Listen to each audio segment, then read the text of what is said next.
Hello, my name is Anna, and I'll be talking about the Scots Gaelic language, or Gaelic, as it would be pronounced by a person in Scotland.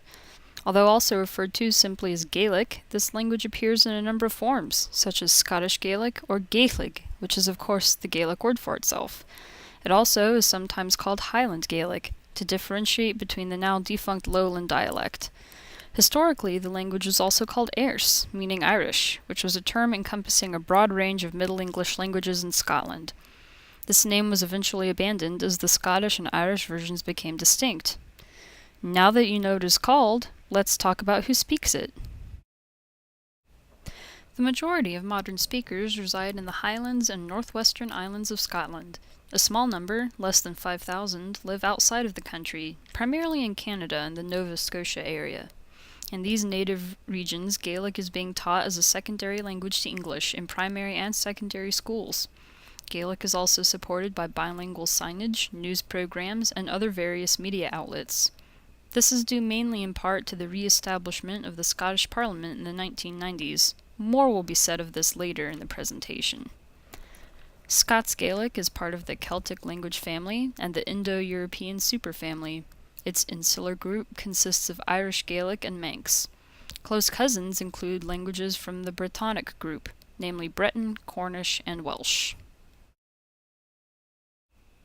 Gaelic phonology is incredibly complicated for the unfamiliar speaker, and especially for college students trying to make a presentation.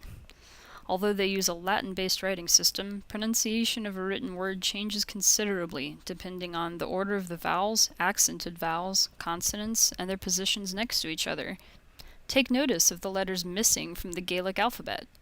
They only utilize 18 letters to make an incredibly diverse range of sound. Vowels are marked by acute and grave accents, which shorten or lengthen the vowel respectively. One important feature of Gaelic is lenition, usually represented by a consonant followed by the letter H. In most cases, the preceding consonant is not pronounced, creating what is called a fricative. The 9 diphthongs also play a role in lenition, and change the sounds of the preceding and following letters. For example, in diphthongs where vowels are followed by a double consonant, short vowels become long, unless the diphthong is also followed by a vowel. Confusing, I know. This is only one example for a modest explanation of an incredibly complex phonetic system. Despite the extreme variance in pronunciation, structurally Gaelic is very rigid and follows a strict verb-subject-object-word order.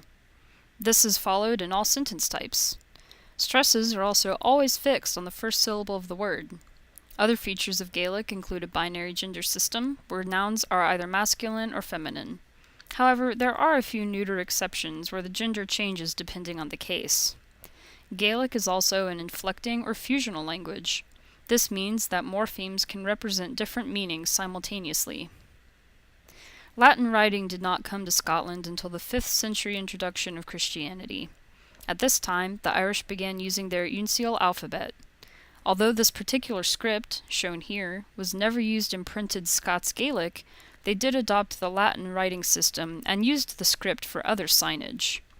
There have been a number of changes to written Gaelic since the Latin adoption. Around the time of the Scottish-Irish split, Scots Gaelic stopped using acute vowels in their writing. There was also a shift in using the letter H to indicate lenition. Before, it was marked by a dot above the lenited letter. In general, writing in Scottish Gaelic is tied intrinsically to how the word is pronounced. Consonant sounds are determined by the vowels surrounding them. Unspoken vowels are also occasionally left out of the written word. Although it seems mind-boggling, once the phonetic rules are memorized, pronunciation becomes fairly predictable. That being said, written Gaelic cannot be pronounced phonetically with English letter sounds. Do this, and you're guaranteed to mispronounce it. After centuries of repression, Gaelic is re-emerging as a part of Highland culture and Scottish nationality. Its prevalence declined rapidly throughout history as French and later English became the languages of the court and higher social classes. After the Battle of Culloden in 1746, which was the final failure of the Jacobite rebellion, the language increasingly receded into the Highlands where the Crown's reach was not as strong. This was due mainly in part to it being made illegal to speak Gaelic. Resurrections were attempted in the late 19th century, but major events such as the World Wars further reduced the numbers of native speakers. Finally, after the re-establishment of the Scottish Parliament in 1999, there has been a significant revival of Scots Gaelic. Not only is it being taught in schools, but it is also sometimes the language of instruction. Schools like the Glasgow Gaelic High School are continuing to grow as learners are realizing the value of learning Gaelic. Doing so has helped them better understand other languages, such as German and French, which are actually closer to Gaelic in structure than English is. At the same time that it is being taught in schools, Gaelic is also supported by a number of print and non-print outlets that allow speakers to immerse themselves with the language outside of the classroom. News stations, radio and television programs, signs, and newspapers all contribute to this growing Gaelic culture. Government legislation, such as the 2005 Gaelic Language Act, has officially given the language national recognition as being equal to English. Slowly, this is allowing Gaelic to break away from its historical prejudices and become a relevant, useful language in those regions of Scotland where it is spoken. There are, of course, differences between the different regions of the country. For being such a small country, it is incredibly diverse, not only linguistically, but culturally as well. Many people living in eastern and lowland regions of Scotland distance themselves from the Gaelic culture. Even so, there is rising recognition of the importance of the Highlands and Gaelic culture and the role they played in Scottish history, such as at the Battle of Culloden. The popularization of movies such as Braveheart have helped foster a growing feeling of pride in their Scottish nationality.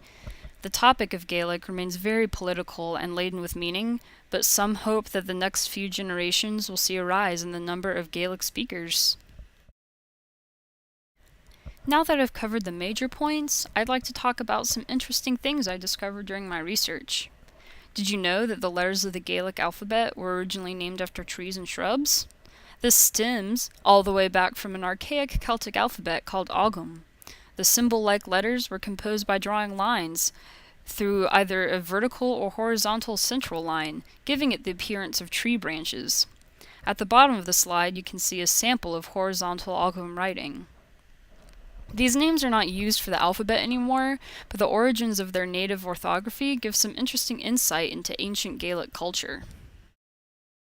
Of course, no language exists in a vacuum. There are often words and translations that can give rise to a variety of new phrases.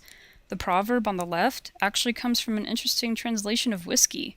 The etymology of the word comes from the Latin aqua vitae, or water of life, which was translated into Gaelic as lively water. And don't forget, Gaelic has contributed a lot to English as well. Check out the words on the right and see how many you know. Look at the word loch, for example. I'm sure many of you are familiar with the legendary Loch Ness monster, but really, loch is just the word for lake, so Loch Ness isn't so much a name of a monster, but a place, which is Ness Lake. Well, that's it for my presentation on Scottish Gaelic. I hope that you've at least enjoyed yourself and have also learned a lot along the way. If you'd like to learn more about Gaelic on your own, find me in class and I'd be happy to give you some references.